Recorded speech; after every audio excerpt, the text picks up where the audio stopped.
better than that. What? Can you hear me in the back? You have to turn it on. It helps to turn on. Now, can you hear me in the back? Good. Good.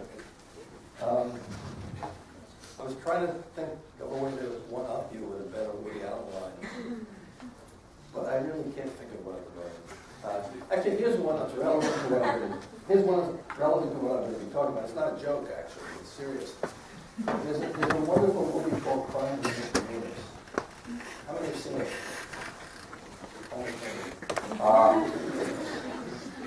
It's about a doctor who is rich and famous and very successful at everything he does.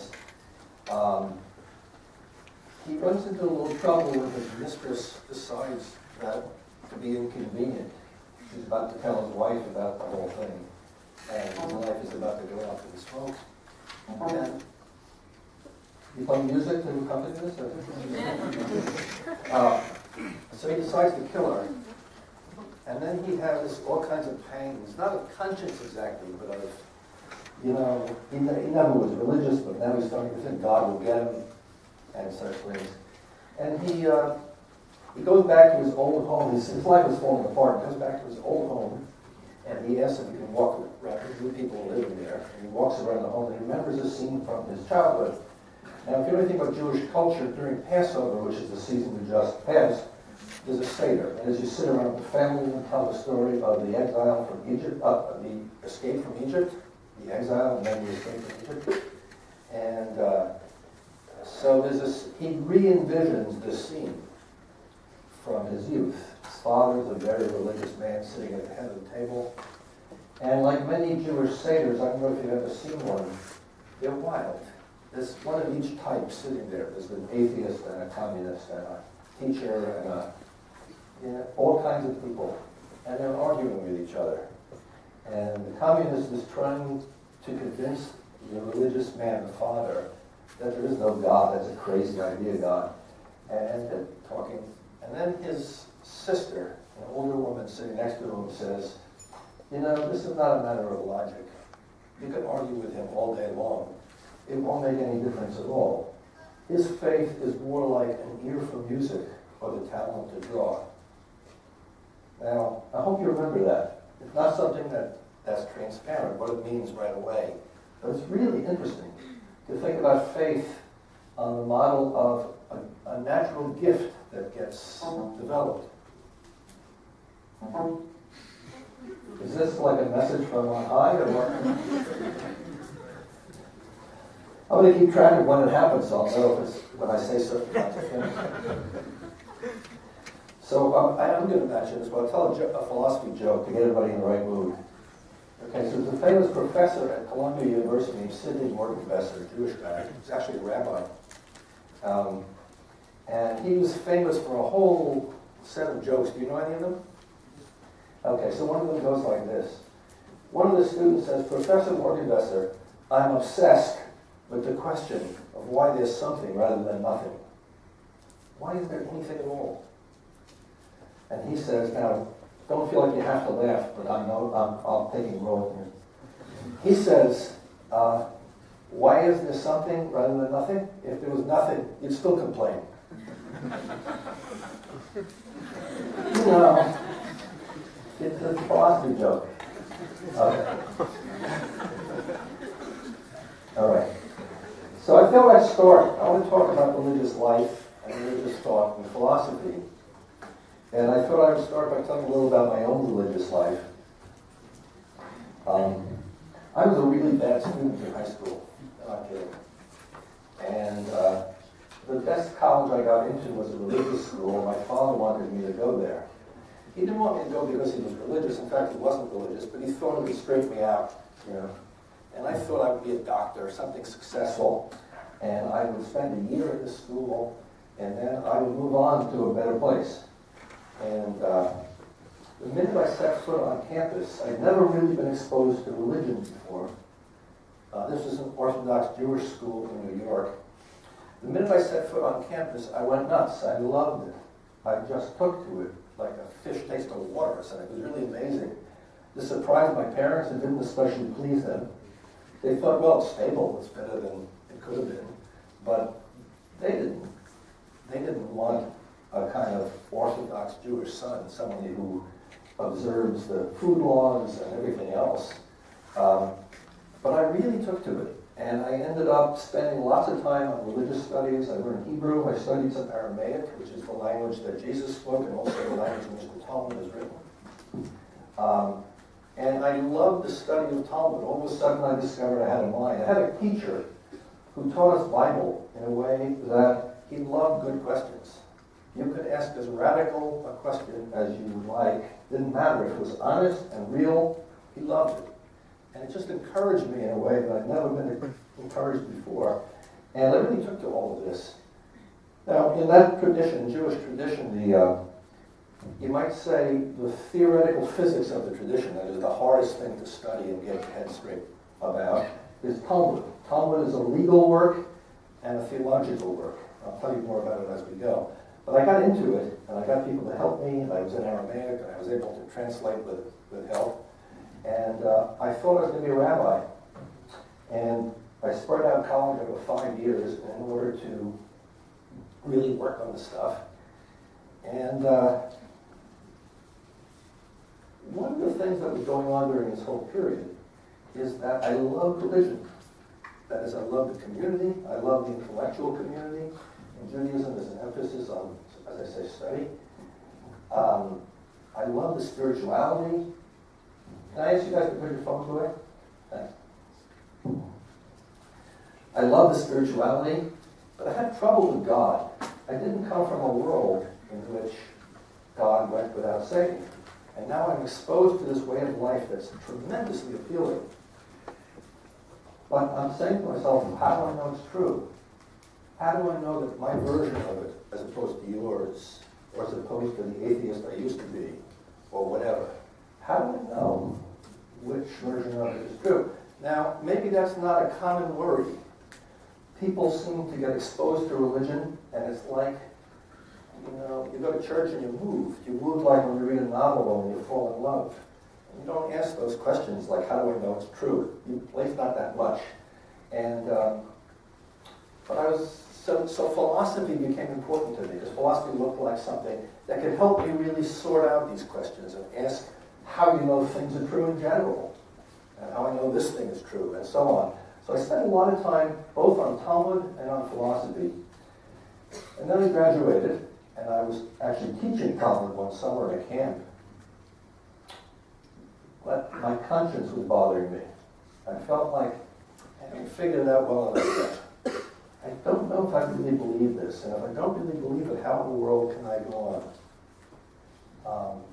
And I thought it over, and I thought it over, and I thought it over, and by the end of the summer I realized I had to drop out of this clergy program, and I went to graduate school in philosophy. And the story I told myself was really interesting. I had reasons in my head that I was exploring, and I would think through them so much and so thoroughly that I wanted to get to the point that if there were a God, he would understand why I couldn't believe. You get that? Kind of crazy. So I left religious life. I had married a woman who was a religious Jew. She stayed with her faith, but I didn't. And for about 20 years, I was going to say I had not much to do with it. That's not true, because in the family we did some things. I did things to support her faith and so on. But it wasn't me. I wasn't living that life. About 20 years later, or 25 years later, something happened. I don't know how to explain it.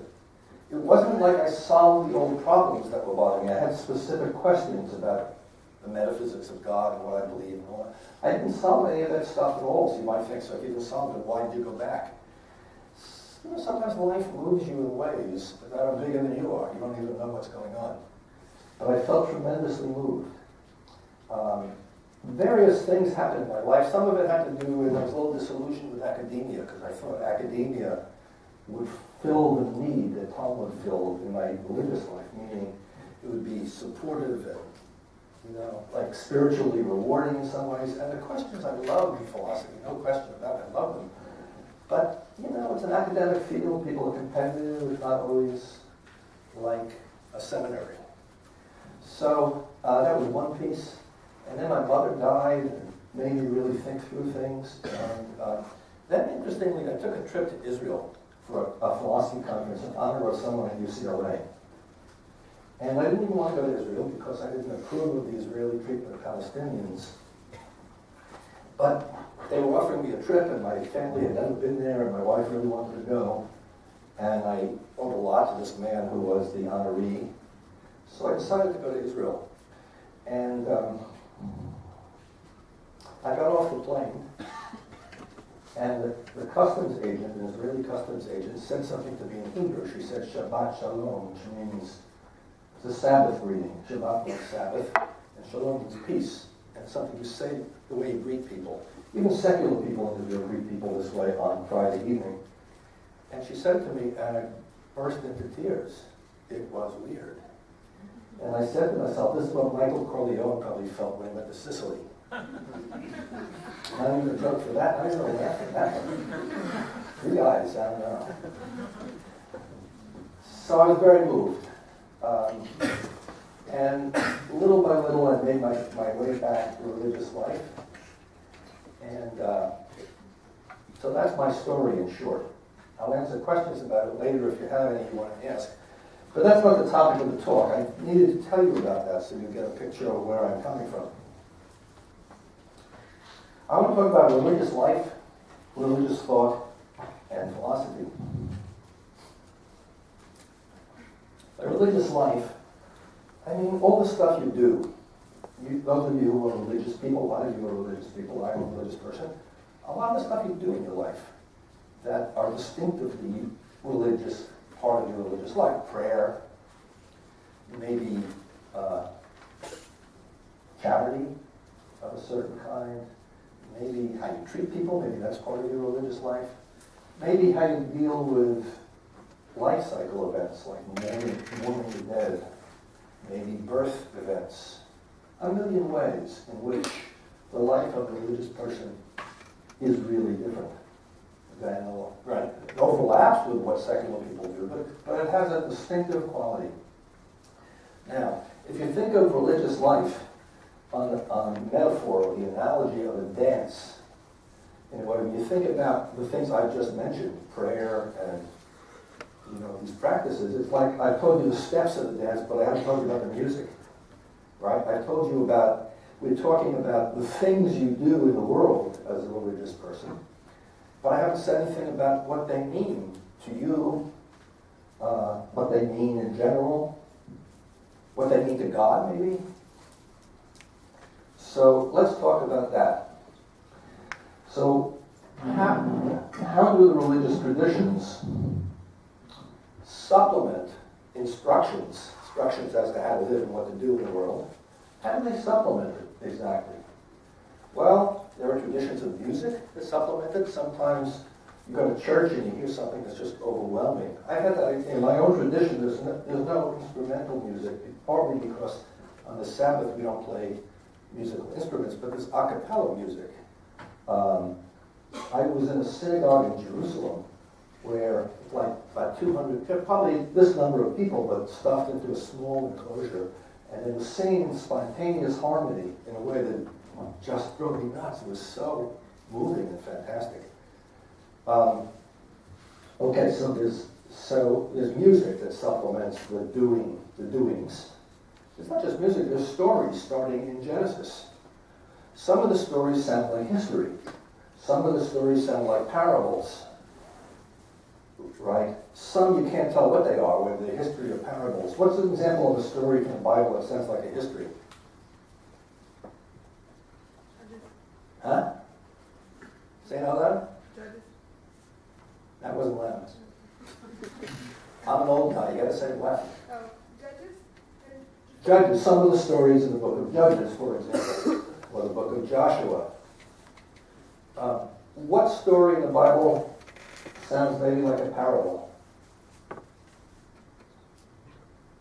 Now, I don't know, this depends on your tradition. If you're used to taking all of it as sort of straight stories, literal history, you won't think that, but at least in some traditions, there's movement.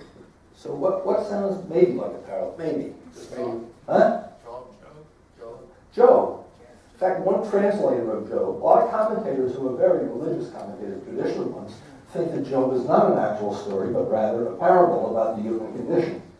And there's one translator's book. I love teaching Job, and when I teach it, I use a kind of a bridge translation that gets at the main points. And the translator actually starts the book by saying, once upon a time.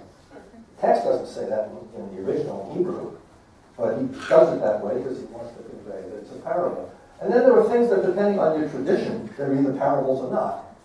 So the Garden of Eden, for me, is a parable. Not everybody in my religion thinks it is, but I think it is. And in lots of religions, it's taken to be quite an actual story about an occurrence that happened and stained human beings forever. Okay, so we'll talk more about that if anybody's interested. But stories are the way. And they're not just stories. There's a lot of poetry in the Bible. Huge amount of poetry. Book of Job, the beginning and the middle is really prose, but which is it now? The beginning and the end of prose, the middle, the heart of the book, is all poetry. And there's a guy who teaches at UC Berkeley, he's probably the primary translator nowadays into English of Hebrew. He says, Robert Alter is his name, you should have him here for something. He says that the poetry of Job, particularly the speech from the whirlwind, which is amazing, is the most sublime Hebrew poetry that ever was written. It's an amazing passage. I teach it all the time. A lot of the narrative, a lot of the stories, take Genesis, a lot of the stories at the beginning are kind of poetically infused stories, narratives. They tell you what happened, but they tell you in ways that really have a poetic sound to them. It's a lot of imagery. So, for example, when we're told that people were created in God's image, it's a kind of imagistic sentence, not just that it talks about images, but we have a kind of idea what that means, I guess, but wow, what does it mean to be created in God's image? It's a very interesting thing. It's like the American idea that all men are created equal. That idea is very concrete in a way. It directs behavior, it directs legislation. But if you ask a philosopher what it means, you'll get, you ask three of us, you get three opinions, at least maybe four. So that you reflect God's image, I don't have a very clear idea what that means, but it works. It does a lot of work.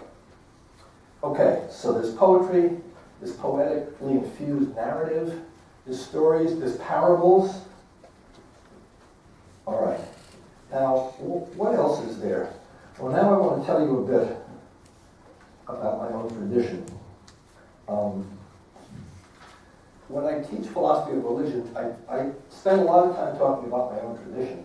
That's not because I think it's the best one and everybody should do it. I was teaching actually giving a lecture in Al-Quds University, Palestine. It's in East Jerusalem, and Palestinian kids. And it was really a very challenging occasion because they'd never seen a Jew before, except with a gun, right? Because they live in this place. And some kid said to me, "If you're serious about religion, how come you don't know about Islam?" Everybody thinks their own scene is the scene, right? I don't think my scene is the only scene, but it plays a role in my teaching because it's what I know best. It's the way you know yours best, I know mine best. And when I give examples from it, I'm really open to students, including you guys, telling me either parallels from your own traditions or things that don't fit, that your own tradition has a different kind of take on some of these things. Okay.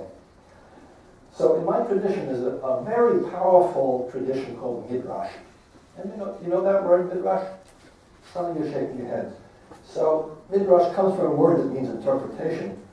And Midrash is a really interesting tradition. It's started way back when. Most of the Midrashim, that's the plural that we have, actually started around the time of Jesus. And they're written by rabbis, sometimes anonymously, sometimes with a name attributed. And they do all kinds of things. It's kind of like these people sitting around a room thinking about what does this passage mean? And sometimes they're making it up and it's just a thought they have. Sometimes it's an actual interpretation. Sometimes it's filling in a gap in the text. Sometimes it's a parable about God or a parable about the sages. And you learn a lot. It's part of what we do to give music to the steps. Right? So let me give you a couple of examples. And they go in very different directions. Some of them are very radical, some of them are very conventional. There's a passage in Genesis where it says, at the beginning of the chapter, and then Jacob went from Beersheba to another city. I can't remember what it is exactly. And one of the Midrash, somebody sitting around, talking to each other, they ask, why did it mention where he came from? We knew that from the last chapter. Now, what that means is that when Jews read the Old Testament, they're very focused on every word. If God puts in one extra word, they want to know why. And they see, does God putting in the extra word? Kind of reverence for the text and reverence for words. So the Midrash asks, why did Moses tell us this? It says, and the answer is to teach you a lesson. The lesson is that when a righteous man or woman, they're going to say or woman, but we can do that. When a righteous person leaves a city, it loses its glow. It loses its shine. So they take a word, they take a question you could well not have asked, right? You just say, he's giving us directions about where he came from. But in fact, they see little changes in wording, great ethical, religious, moral, practical lessons. When, after the destruction of the temple, of the second temple, around the time of the death of Jesus, the Roman conquest of Jerusalem was a catastrophe for the Jews. It was a real catastrophe. They were exiled, and it looked like it might never reverse itself. And there's a midrash, the same tradition, on the Book of Lamentations. Now, the Book of Lamentations is about the destruction of the first temple. It was hundreds of years before that. But they're using that book as a way to express themselves about what they're feeling right now. Right now being 200, 300, 400. And they talk about God going into exile with the people. That's the kind of thing that can mean a lot to someone who's really hurting and lost everything. Maybe their own family was killed, and maybe their babies were killed, and so on. So God goes into exile with the people. But at the same time, the exile is seen as a punishment from God, so it's all confusing and complicated. It's very literary.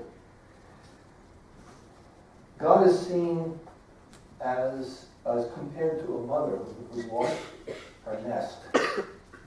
God is compared to a father who's a king who's lost 2 sons. I imagine each one being one of the temples. There are amazing stories. So let me tell you one that's really radical and offbeat. Okay? It's a story about the development of what in Hebrew we call halakha, means the law, the practical, how you're supposed to conduct yourself in the world. And it's developed as in, if you know the Catholic Church, it's like canon law. Or if you know Islam, it's like Sharia. It's actual law, like how to conduct yourself about every little thing, about what you can eat, and what you can do, and how you do the Sabbath, and so on. So there's, according to the Midrash, and this is purely imaginative, there's a dispute in the legislative bodies called the Sanhedrin, the great rabbis of the time, as to what the right law is about. I don't know, it's a technical matter. It won't matter to us what it was, but it was a technical matter. They were arguing about the law. And the majority, it's as if all of you are part of the Sanhedrin, every one of you. And then you all agree that the law goes this way, except for me. And there's one guy who says, I don't agree. And when that happens, the majority rules. And he says, I say, I don't care if the majority rules. I know you're wrong. If you're wrong, let the lights bounce, make that sound again. And the sound happens. And you say, we're not taking instruction from the sound. And then I say, if I'm right, let the wall shake. Now you've got to get your head into this. These walls actually start shaking. And you guys say to me, we're not taking instruction from the walls. And then I say, if I'm right, let the river run backwards, since we're down there, and there's a river that runs backwards. And the same thing happens. You're not willing to bend on the majority rule. And then I say, if I'm right, let there be a sound from heaven that says I'm right. And the sound comes from heaven. It says, he's right, right, like that. And you know what you say? The law is no longer in heaven. And God, in heaven, chuckles and says, my children have defeated me. Okay? Radical. Who knows what it means? We could sit and talk for the next 2 hours about what it means. But it's some attitude about, maybe you can compare it to this. You know these disputes in the Supreme Court about the intent of the founders of the Constitution, as opposed to how we look at things nowadays? And there are people who think you got to go back to the intent of the writers of the Constitution. Doesn't matter how you think and I think. And there are people who think, no, you got to interpret it. That midrash is in effect saying, it's in our hands now. God gave it to us, and he wanted us to be legislators and to use our conscience. So we have to do it that way. Anyway, I'm giving it to you as an example of the way Jewish tradition provides music to go along with the steps in the dance. Okay?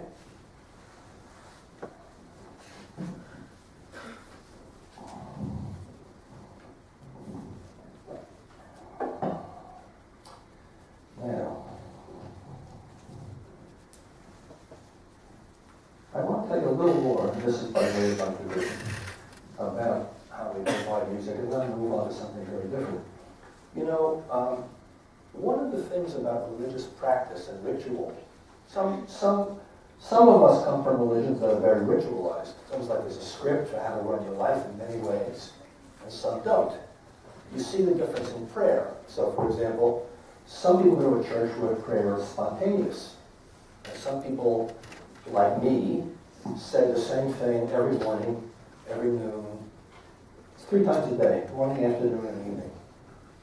Okay, I actually have to remember before I go out that it's still light out, so I can do the afternoon one. It's the same words every time. That can sound deadly, right? It can sound like religious behaviorism or something, like you just have to do these steps, as if there was no dance. There's just the steps. It's so not true, though. And one way to explain this is to think about, imagine something really dramatic happens in your life. You are so grateful. And what do you say? Thanks, God. I mean, my vocabulary or my expressive talent is really pretty limited. I could say, oh no. I could say, not again. But, imagine though I had Shakespeare at my disposal. Or the book of Psalms, which is the Shakespeare of religious tradition in a way, right? If you pray from the book of Psalms, you're speaking the most sublime poetry there is. And it doesn't necessarily every moment express what you feel like expressing. But by getting your head into it, you experience a whole range of religious emotions. So, in my tradition, a lot of it is not spontaneous. There's always room for spontaneous additions of thoughts you're having and stuff. But a lot of it isn't. And I think a lot of the reason for that is because of what I just said. Here's another thing. I was in Jerusalem. This is a great story, I think. I didn't like it so much when the introducer said, where's the introducer? Ed? Is he still here? When he said, you're going to hear a fantastic lecture because that's too much pressure for me. But this is a great story. So our Sabbath is Friday night and Saturday. It starts on Friday night as the sun goes down and continues until it's dark on Saturday night. And towards the end of the day, it's a day of a lot of family stuff. A day of a lot of prayer, a lot of family stuff. It's a day when you feel closer to God, if you're into that kind of thing, right? It's the tradition has a kind of mythology that says that everybody has a second soul or an enlarged soul on the Sabbath. Your soul grows. I guess that's a way of saying your spiritual capacity is different. So anyway, so there are 3 meals you have on this day. You have a meal with the family and guests Friday night. You have a meal after the synagogue Saturday noontime. And then at the end of the day, as it's getting dark, you'll have what they call the 3rd meal. Okay? It's not really much of a meal, maybe a snack or something. But you sit around and talk and sing. And the synagogue in Jerusalem that I used to go to, I still go to sometimes, the singing was fantastic. The singing was tear-jerking. It was kind of amazing. So you'd sit around, it would be late Saturday afternoon. The lights would be out because you don't turn lights on and off. It was a dark room that was getting darker. It was lit by the natural light of Jerusalem. And we're sitting around talking and singing, and it's very powerful. A guy walks in who's an American, and in synagogue, I mean, a lot of my life I wear a skull cap. In synagogue, I certainly wear a skull cap. The guy walked in, wasn't wearing one, which was kind of radical. It's kind of strange. It's as if, you know, you did something that was obviously meant to separate you from the crowd. So he walked in with his head uncovered, and he said, "Why do you guys bother with all this little junk? All these little practices and crazy, you know, you don't eat this and you don't eat that and you wear this, and what's that all about?" It was very aggressive, especially in this context. It's a very warm and beautiful context. And my friend, who was the rabbi, who's no longer alive, looked at him and he said, "It's the way we express our intimacy," and floored me. You get it? It's amazing. What it made me think, it took me a year to assimilate maybe, but what it said to me was like this: think about a long-term relationship. You develop all kinds of quirky ways to express your intimacy, your love, maybe nicknames, or maybe little gestures, or maybe little touches, or maybe things you do for your partner. But over a long term, you develop a lot of those little things in a family. Well, when you look at eating kosher food if you're Jewish, or you look at one of these practices, they don't really mean anything. You wonder, why are we bothering with that? It's not just another piece of footwork without music. These are the gestures. These are the ways that Israel expresses its intimacy with God. And if you look at it that way, the whole thing becomes very powerful. It takes on a whole new music. So I feel like our religious traditions are loaded, not only with the steps, but with the music. I mean, our traditions, all of us. My friend Jack Miles, who started as a Jesuit priest, but left the priesthood, left Catholicism, and became a Episcopalian, I think. He said to me, you know, we don't have midrash in Christianity, but we have Christian art. And Christian art is our midrash. It creates the mood, it tells the stories, it has the lessons. It's really interesting. I think all of our traditions do it in very different ways. Okay, now, so I've said a lot about religion, both the steps and the music to go with the steps. And I want to turn to something else completely.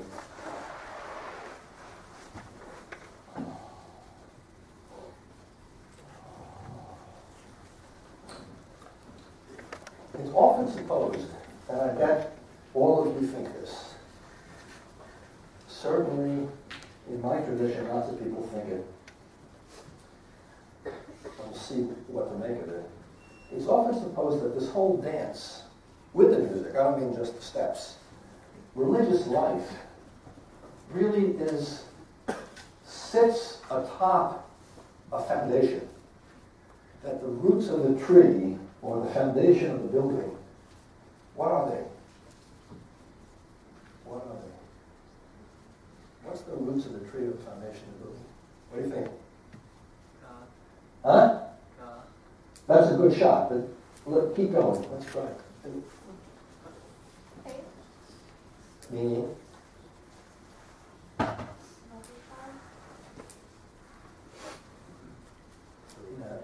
Huh?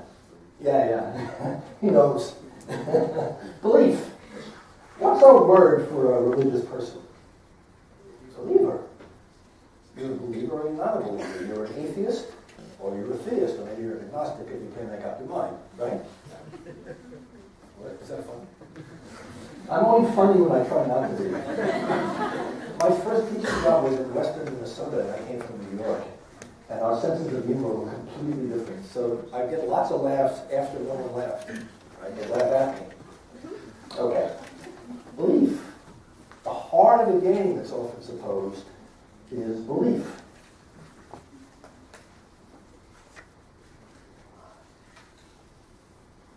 That if you have the right beliefs, in some, depending on your denomination, salvation is automatic. In some, you need good works as well. But nobody thinks that without the beliefs, it's all going to work. Right? It's about belief. That's the heart of the game. Is that what you think? Is that what you think intuitively? Even if you're not religious, you usually think this. It's as if at the heart of religion was a kind of factual view about the world. By factual, I mean, not that it can be proven, but I mean factual, a claim about the way things just are.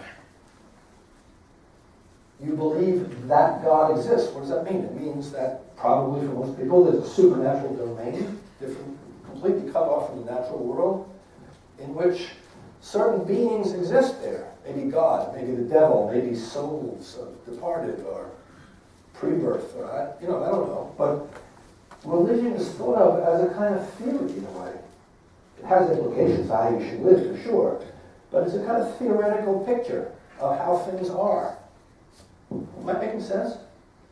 Does this resonate? Yeah. So here's what's strange. There's no word for belief in the Hebrew Bible at all. No word. There's a word that's translatable more as faith, and we'll come back to that. But it doesn't mean cognitive assent to a fact about the world.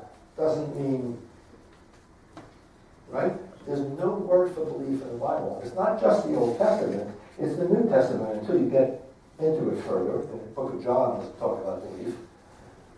The Gospel of John. Wow, that's pretty interesting. Now, some writers, like C.S. Lewis, distinguish between belief and faith. He thinks both are really important, but he thinks they're different ideas in a way. Faith has more to do with affect. Faith has more to do with commitment and loyalty and trust. And belief has to do with the head, with cognitive assent to a proposition. Okay? So that's one position, C.S. Lewis. But then other writers, Christian writers, Jewish writers, other kinds of writers, really goes farther and think. For instance, Robert Bella, who's I think an Episcopalian, he done some major work in religious studies,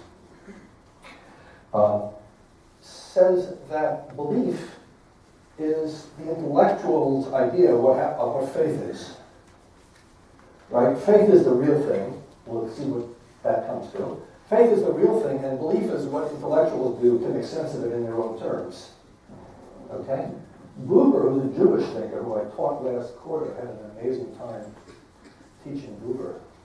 I was having so much fun that I said to him at some point, Darryl will like this, I said to him at some point, this is so much fun, they shouldn't pay me. And then I said, but they don't pay me that much, so it's okay, I guess.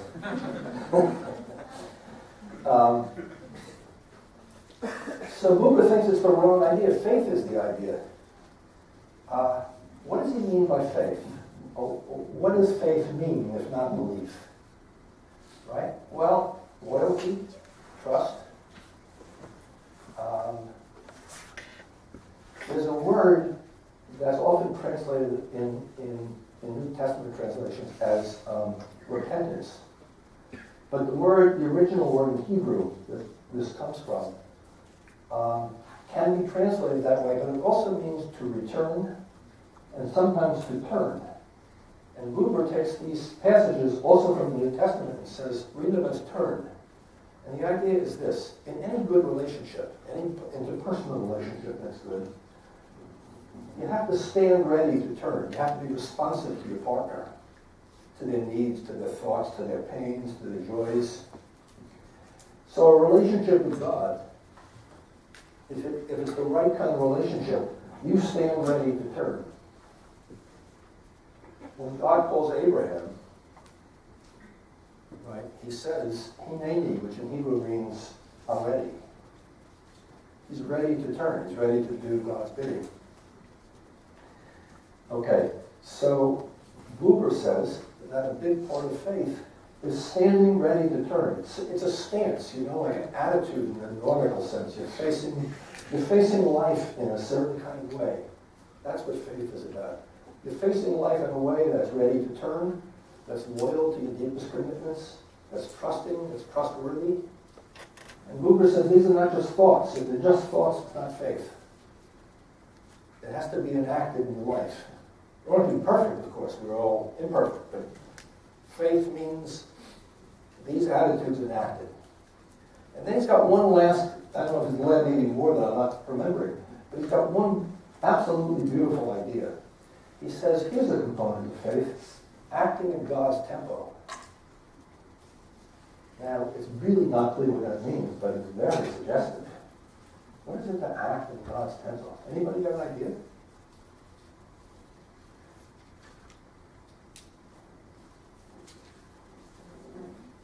Timing in what way? Like, what would be an example, or what kind of, when do you do it, when don't you do it, when do you do it well? So that essentially his timing with events in your life. Right. Like what? Goals, things that happen that you may not necessarily want to happen. Things happen that you don't want to happen. How do you deal with them? Well, sometimes we whine about it, right? And sometimes we complain, and sometimes but there's a way of being patient, right? It's a bit like riding a wave, If you try to fight the wave, you're dead, right? But if you ride the wave, you can keep your eyes open and see what opportunities will crop up along the way. There's a story about a monk in a monastery about whom a terrible thing was said. I don't know why. They told some horrible story about him, and people believed it. And his superiors believed it. And it was a source of great shame. And he decided he wasn't going to fight it. And then 10 years later, the truth came out. He was exonerated. And the writer who writes this, I think it's Kathleen Norris, says he was living in monastic time. He was not in a hurry. He thought, if it's important that this come out, it will come out. I don't have to kind of humiliate myself by defending, right? Okay, so that's an interesting component of faith. It shows how this worldly faith is very much about how you do your life in connection to God. Okay, so that's faith as opposed to belief.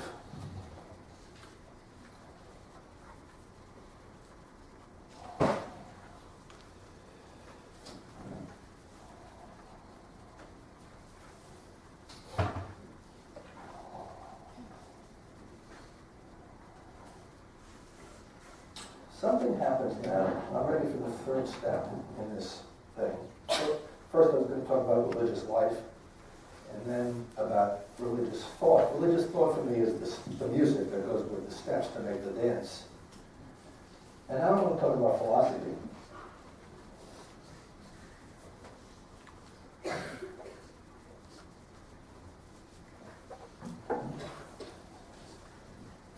Something happens early in Christianity. It doesn't happen in Rabbinic or Talmudic Judaism until much later, way later. It happens early in Christianity, and it catches on in Islam, and through Islam it catches on in Judaism eventually. It's the ideal we've been talking about. It's that at the bottom is belief and doctrine. The heart of your religious commitment are the doctrines you believe. It's an interesting question how it came out of Judaism, because the beginning of Christianity was Jewish Christianity, and then it became separate as a separate item. But it wasn't really so much a part of, see, the rabbis in the Talmud, the first 600 years after the destruction of the temple, they knew about philosophy, but they didn't want any part of it. They resisted it. There were often stories in the Talmud about rabbis who defeat philosophers in arguments, right? The stories, I don't know. But the idea is philosophy wasn't the game they were playing. And it's really interesting because I studied Talmud in college, I told you that. It was amazingly analytical work. If you want to be an analytic philosopher, there's nothing better than Talmud to get you in the right head, right? The finest distinctions and conceptual clarifications and definitions is like astounding. So if you study the Talmud, you're doing all this very heady work, but then all of a sudden it will switch to a theological topic. And they never ask the analytic questions. They don't say who's God, what are his properties. They tell stories. So the Talmud is partly legal and partly theological. When it switches from a legal to a theological topic, it's stories and more stories. Why did they ask those questions? Well, somehow they felt like that's not what we should be doing. We'll come back to why. But somehow it happens in Christianity early that is what we should be doing. Asking detailed questions about the nature of God. God is omnipotent, omniscient. You know those only properties that we all think? Look at the Old Testament sometime, try to find them anywhere. And God says things like, "Where are you?" And you can read that in a different kind of way. But it's not just that. When Abraham is arguing with God about Sodom and Gomorrah, remember this passage in Genesis where these are awful places and God's going to destroy them? He says, I should talk to Abraham about it, my beloved, right? So he talks to Abraham, and Abraham talks him out of it a lot. And they're arguing and talking, and wait, I lost the thread. Forgive me. Yeah, he says at the end of this discussion, God says to Abraham, I'm going to go down to find out if what I heard was true. You think, huh? What are you talking about? So those concepts are medieval, or start in Christianity after a few hundred years, and by medieval times they go without saying. And for us, it's the definition of God. The Bible doesn't seem to know about this either. So, why does it happen? How did it happen? So that's a separate story. Maybe it was in part because Judaism was ethnic. But Christianity was developing in a way that wasn't ethnic. They needed some way to unite the community. Maybe it happened because of heresies. We can go back to that. I don't have too much time, so I don't want to go to it. But it historically happened that in Christianity, doctrine became really important. Important to the point that it's part of the liturgy, it's part of what you say, it's part of how you pray. In Islam, it caught on. And the truth is, this has a lot to do with Greek philosophy, because in the Greek world, the Greek religious world was the world of mythologies and stories. And then the philosophers came and said, no, which of those are true? That whole question, that whole head, the philosophy head, is something that comes from Greece and merges with the Israelite religious world. By Israelite, I don't mean just Jews, I mean Israelite, meaning Jewish and Christian and Muslim. So Greek philosophy enters the game, and the game changes. It starts to become about belief and about God's properties and all kinds of doctrinal things. Not just about the dance. Not just about the dance, including the music. Okay. I don't like this move so much, you know. I feel like, I personally feel, I told you before, I came back to religious life from outside, and it wasn't because I solved the problems. The problems I had were really the problems of belief. And what happened to me was that I left those aside because I started to look at it in this other way. I started to think, here's what's really important to me, the dance. How I treat people, how I treat God, how I live my life. Both the steps and the music, that's what's important to me. This thing that happened, starting in early Christianity and by the Middle Ages it became universally accepted, that the heart of the game was not the dance, but rather the beliefs. I don't know. There's a philosopher in the 20th century who I love. His name was Wittstein, a kind of crazy dude. He thought one thing wrong with the way philosophy proceeds sometimes is that philosophers will try to analyze something and will end up changing the subject matter so it fits their tools better. Okay? I'll give an example. Like you ask him, how is it that we learn a first language? Okay? Hard question. One way in philosophy is to think, well, it's a little like formulating, a baby formulates a kind of proto-theory. Well, it doesn't formulate, but it's cooking. That's to take something that doesn't seem in this domain of theory. Well, babies don't do theory. But babies, it's more like the way you learn to ride a bicycle. You don't have a theory. You just kind of do it. So his idea, or my idea adapting Wittgenstein, is that when the philosopher, and this goes back to Bella's idea I mentioned to you before, that when the philosopher looks at faith, the closest he can come to it is belief. And really, they're very different things. The other thing that seems to me so telling is I got a Twitter message from a guy who teaches philosophy in North Carolina. And we were talking about doctrine. And he said, how did we get from mystery to certainty? The heart of the game, the heart of the religious soul, in a way, is being in love with God and with feeling a certain sense of the mystery of all of it. How the world is this constellation of beauty and awfulness, and it's all, we don't have a theory of that, it's just awful and wonderful and amazing. That'll be done shortly. How do we get from that? I don't know, I want to make you feel this if I can. Think of the dance. Think of feeling in love with God and in love with people who reflect God's image and in love with the universe. Realizing it's tremendously confusing when we don't have answers. And it's, while it's exquisite, it's also awful. And all of that is part of my game. How do we get from that primitive thing to checking off the properties, the doctrines?